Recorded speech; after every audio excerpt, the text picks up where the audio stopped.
بسم اللہ الرحمن الرحیم۔ السلام علیکم ورحمۃ اللہ وبرکاتہ۔ ایک عورت کو اللہ ہر بار اولاد نرینہ سے نوازتا، مگر چند ماہ بعد وہ بچہ فوت ہو جاتا، لیکن وہ عورت ہر بار صبر کرتی اور اللہ کی حکمت سے راضی رہتی تھی، مگر اس کے صبر کا امتحان طویل ہوتا گیا، اور اسی طرح ایک کے بعد ایک اس عورت کے 20 بچے فوت ہوئے۔ آخری بچے کے فوت ہونے پر اس کا صبر کا بندھن ٹوٹ گیا۔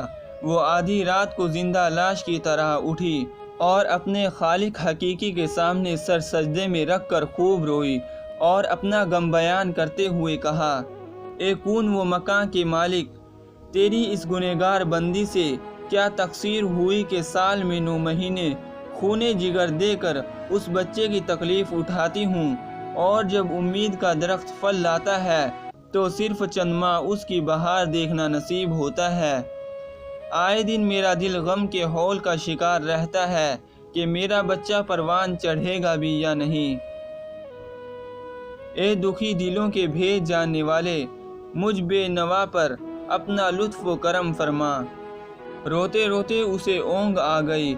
خواب میں ایک شگفتہ پر بہار باغ دیکھا جس میں وہ سیر کر رہی تھی کہ سونے چاندی کی اینٹوں سے بنا ایک محل نظر آیا جس کے اوپر اس عورت کا نام لکھا ہوا تھا۔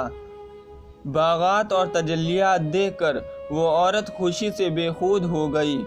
محل کے اندر جا کر دیکھا تو اس میں ہر طرح کی نعمت موجود تھی اور اس کے تمام بچے بھی اسی محل میں موجود تھے جو اسے وہاں دیکھ کر خوشی سے جھوم اٹھے تھے۔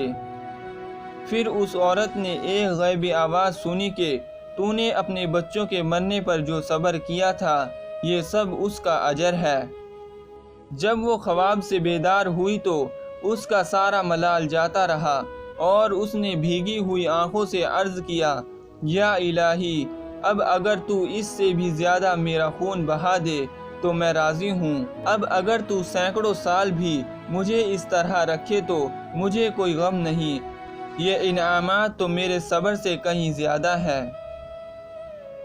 انسان کو ہر حال میں صبر کا دامن تھامے رکھنا چاہیے، کیونکہ یہی چیز انسان کو اللہ کے قریب کرتی ہے۔ بے شک سبحان اللہ۔ دوستو، ویڈیو پسند آنے پر ویڈیو کو لائک کریں، اپنے دوستوں کے ساتھ شیئر کریں اور ہمارے چینل کو سبسکرائب کریں۔